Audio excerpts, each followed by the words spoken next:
আসসালামু আলাইকুম বন্ধুরা, এই ভিডিওতে আমরা দেখব কিভাবে অল্প খরচে একটি আইপিএস তৈরি করা যায়। তো আমরা ইউপিএস দিয়ে আইপিএস তৈরি করব। স্টিল বডির ইউপিএস নিয়েছি, স্টিল বডির ইউপিএস দিয়ে হচ্ছে আইপিএস তৈরি করব। তো এটা তৈরি করতে কী কী লাগে আমরা প্রথমে সেগুলো দেখে নিব। তো আমি এখানে স্টিল বডির একটি ইউপিএস নিয়েছি এবং ভালো মানের একটা ট্রান্সফর্মার নিয়েছি চার্জ করার জন্য। এটিও ইউপিএসের।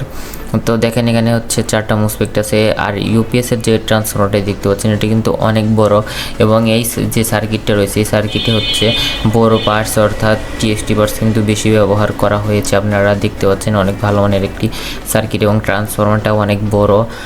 তো দেখতে পাচ্ছেন অন ফ্রেশ কন্ডিশন। তো আমরা এই জায়গাতে হচ্ছে সার্কিটটা সেট করব, অটোকাট চার্জিং সার্কিট।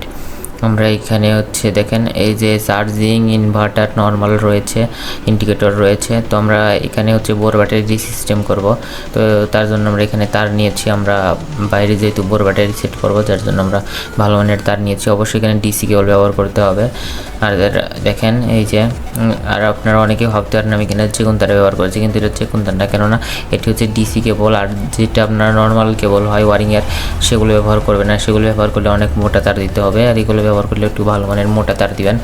তো দেখেন যেভাবে করে কানেকশন করতে হবে খুব সুন্দর করে। তো এখানে যে আমি তারটা জোড়া দিয়েছি তারটা খুলে আমি আবার নতুন করে জোড়া দিয়ে আপনাদেরকে দেখাবো শক্তিশালী করে। এখানে জোড়া দিতে হবে, কেননা ম্যাক্সিমাম পাওয়ার কিন্তু এই তার দিয়ে যাবে আমাদের যে ব্যাটারির যে তারটা রয়েছে। তো আমি আর বেশি কথা বাড়াবো না, এরপরে কিন্তু আমরা কাজ শুরু করে দিব। তো দেখেন এখানে কিন্তু এই সার্কিটে কিন্তু দুটো ফিউজ দেওয়া রয়েছে। আর এটা কিন্তু খুবই বলেছিলাম যে ভালো মানের সার্কিট। এইরকম ফিউজ কিন্তু প্রায় মানে ইউপিএসে থাকে না, তবে এটাতে ডিসিতে কিন্তু ফিউজ দেওয়া আছে। দেখেন অনেক সুন্দর একটি ট্রান্সফর্মার, অনেক বড়। আর এটাতে আমরা যে ট্রান্সফর্মারটি ব্যবহার করছি এটি কিন্তু ইউপিএসের অনেক বড় একটি ট্রান্সফর্মার। এটা দিয়ে আপনারা কিন্তু অনেক বড় পানির ব্যাটারি কিন্তু চার্জ করতে পারবেন যে। আর এই যে ইউপিএসের ভিতরে যে ট্রান্সফর্মারটি রয়েছে এই ট্রান্সফর্মার থেকে প্রায় সেম টু সেম বলা যায়, সামান্য একটু বড় ভিতরে যে ট্রান্সফর্মারটি রয়েছে। আমার হাতে যে ট্রান্সফর্মারটি রয়েছে এটা একটু ছোট। তো দুইটি কিন্তু অনেক বড় নর্মালগুলোর থেকে ভালো মানের আমরা ব্যবহার করতেছি। আর এখানে দুটো ব্রিজ ডায়োড ব্যবহার করছি, একটা ব্রিজ ডায়োড ব্যবহার করব চার্জিংয়ের জন্য। এখানে এরকম আমরা একটা ব্যবহার করব চার্জিংয়ের জন্য, ডায়োড ব্যবহার করছি, এবং অটোকাট চার্জিং সার্কিট ব্যবহার করব ভালো মানের। আর এটা দিয়ে কিন্তু এসি কাট হয়ে যাবে, যার কারণে যখন ব্যাটারি ফুল চার্জ হয়ে যাবে তখন কিন্তু ট্রান্সফরমারের লাইন থাকবে না, আমাদের অতিরিক্ত বিদ্যুৎ বিলও কিন্তু আসবে না। তো এখানে যেরকম লেখা রয়েছে AC plus AC minus B plus B minus এবং টি বা আর ট্রান্সফরমার পজিটিভ এবং নেগেটিভ আর কি বোঝাচ্ছে সেটা আমরা দিয়ে দেবো, এবং এইটা ঘড়ি আমাদের হচ্ছে অ্যাডজাস্ট করতে হবে। আশা করি বুঝতে পারছেন। আর এক একটা চার্জিং সার্কিটে এক এক সিস্টেম, তবে এখানে যা যা লেখা রয়েছে সেইভাবে লিখে তারপরে যেভাবে লেখা আছে সেভাবে কানেকশন দিতে হবে। আর আমরা এখানে অরিজিনাল কিন্তু 8ডা কোম্পানির কুলার ফ্যান ব্যবহার করছি। এটাতে 0.25 মিলিঅ্যাম্পিয়ার কিন্তু কারেন্ট টানবে, এবং অরিজিনাল কিন্তু এটা। তো চলুন আমরা কাজটি শুরু করে দেই। আর এক এক অটোকাট চার্জিং সার্কিটে এক এক সিস্টেম, তাই আমি ভালো করে আপনাদেরকে দেখালাম না। তাছাড়া আপনার ভিডিওটি লক্ষ্য করলেও আমি এই অটোকাট চার্জিং সার্কিট কীভাবে কানেকশন করেছি সেটি কিন্তু আপনারা বুঝতে পারবেন। তো চলুন আমরা কাজটি শুরু করে দেই।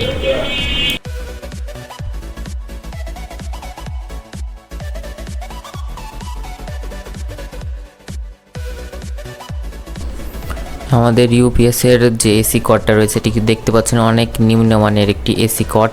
আমরা এটা বাদ দিয়ে এখানে খুবই ভালো মানের একটি এসি কট লাগাবো, যেটা হচ্ছে আইপিএসের জন্য। আর এই কট দিয়ে যে ছোটো ব্যাটারি চার্জ হতো আমরা যদি বড় ব্যাটারি চার্জ করবো, যার কারণে আমরা খুবই ভালো মানের একটি এসি কট এখানে লাগিয়ে নিব।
এটার জন্য চার্জার কীভাবে তৈরি করি সেটা এখন আপনাদেরকে দেখাবো। আর আশা করি আপনারা কীভাবে 12 ভোল্ট চার্জার তৈরি করতে হয় এটা আশা করি আপনারা জানেন। তারপরে আমি এখানে কিছুটা বলে দিচ্ছি। এটা হচ্ছে স্কোয়ার ওয়েভে, যার কারণে এখানে 3টা তার ছিল, একটা মাঝেরটা কাটা রয়েছে, মাঝেরটা হচ্ছে 0 আর 2 সাইডেরটা হচ্ছে 12 ভোল্টেজের লাইন। তো দেখতে পাচ্ছেন এই দুইটা হচ্ছে 12 ভোল্টের লাইন এবং মাঝেরটা হচ্ছে 0 লাইন। যে আর যদি এটা সাইন ওয়েভ হতো সেই ক্ষেত্রে আমাদের এই মানে ট্রান্সফরমারের যে মানে পেপারটি রয়েছে সেই পেপার কেটে আমাদের 3 তার বানাতে হতো। যেহেতু এটাতে স্কোয়ার ছিল যার কারণে 3 তার বানানোই আছে। আমরা সাইডে 2টো তার হচ্ছে ব্যবহার করব চার্জিংয়ের জন্য। আর এই দুটোর সাথে আমরা হচ্ছে ব্রিজ ডায়োড কানেকশন করব। আর ব্রিজ ডায়োড আশা করি সবাই কানেকশন করতে জানেন যে কীভাবে কানেকশন করতে হয়। তো দেখেন এখানে যে এসি, এখানে এইটা আর এইটা হচ্ছে প্লাস মাইনাস, আর এখানে যে এসি লেখা রয়েছে এটা হচ্ছে আমাদের ট্রান্সফরমার দিতে হবে, আর এইটা হচ্ছে ট্রান্সফরমার দিতে হবে। তার এখানে আড়াআড়িভাবে কানেকশন হবে। তো দেখেন আমি এসি যেখানে লেখা আছে আমি এসিটা দিয়ে দিলাম, এই যে এসি কানেকশনটা দিয়ে দিলাম এসির জায়গায়, এবং এটা যেহেতু আড়াআড়ি কানেকশন হবে যার কারণে এইটাও এসি, এই যে এটাও এসি, তো এসিটা আমরা দিয়ে দিলাম। এখন এখানে যেখানে প্লাস লেখা রয়েছে সেটা হচ্ছে আমাদের ব্যাটারির প্লাসে যাবে, আর এটা যেটা ফাঁকা রয়েছে সেটা আমাদের নেগেটিভে যাবে। আশা করি আপনারা বুঝতে পারছেন। আর এখানে দেখেন এটাই কিন্তু ইউপিএস ট্রান্সফরমার। তো দেখেন এই যে আমরা এই দুটো তার হচ্ছে এক করে নিয়েছি। আর এখানে যেহেতু একটু বোঝার বিষয় রয়েছে যার কারণে একটা ভিডিওতে বলা আসলে কষ্ট হয়ে যায়। তারপরে আপনার এখানে যে কালো তার রয়েছে সেটা কমন ধরবেন, এটা হচ্ছে সিরিজ লাইনটা চেক করতে হবে, সিরিজ লাইনে এই কালোটা কমন ধরবেন এবং প্রত্যেকটা তারে সিরিজ লাইনে আরেকটি তার টাচ করাবেন। টাচ করিয়ে দেখবেন যে কোন তারে হচ্ছে সিরিজ লাইনের বাতি জ্বলে না বা অল্প জ্বলে বা সামান্য একটু জ্বলে। তো আমার এই দুইটা তার হচ্ছে সামান্য হচ্ছে সিরিজ লাইনটি বাতি জ্বলেছে, অবশ্যই সিরিজ লাইনে 100 দিতে হবে, তারপরে এভাবে করে চেক দিতে হবে। তো এই যে দুইটা তার আপনারা দেখতেছেন ওই দুইটা তারে আমরা হচ্ছে কারেন্টের লাইন দিয়ে দেবো, অর্থাৎ প্লাগ লাগিয়ে আপনাদের হচ্ছে টেস্ট করে দেখাবো। তারপরে আমরা হচ্ছে একটি অটোকাট চার্জিং সার্কিট কানেকশন করে আমরা ইউপিএস এটা কিন্তু সেট করে দিব। তো দেখতে পাচ্ছেন এখানে আমরা এখন আমাদের এসি লাইনটা দিব, কারেন্টের লাইনে দুটো তারে দিব। এই দুইটা তারে কিন্তু আমাদের সিরিজ লাইনের বাতি কিন্তু সামান্য জ্বলেছে, অর্থাৎ এই দুইটাই হচ্ছে আমাদের দিলেই কিন্তু আমরা আউটপুটে কিন্তু 12 ভোল্টেজ পেয়ে যাব। তা কেউ যদি না বোঝেন অবশ্যই কমেন্ট করবেন, তাহলে আমি বুঝিয়ে দেওয়ার চেষ্টা করবো বা পরবর্তীতে ভিডিও তৈরি করার চেষ্টা করবো। আর এখানে চার্জার তৈরি করে কিন্তু একদম সহজ, আশা করি এগুলো দেখাতে হবে না। তারপরে যদি কেউ না বোঝেন ইউটিউবে সার্চ দিতে পারেন। তো দেখেন এই যে আমি এখানে দিয়ে আমরা এখানে আপনাদেরকে হচ্ছে ভোল্টেজ মেপে দেখাবো যে এখানে 12 ভোল্টেজ আসে কি না।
আমাদের প্রায় কাজ করে কিন্তু শেষ। এখন আমরা হচ্ছে যে ডিসি যে লাইন রয়েছে সেই ডিসি লাইনকে হচ্ছে আমরা কানেকশন দেব এবং ডিসি লাইন হচ্ছে যে প্লাস মাইনাস কানেকশন দিয়ে আমরা প্লাস মাইনাস ডায়োডে দিব। ডায়োডে দিলে কিন্তু আমাদের ব্যাটারি চার্জ হবে।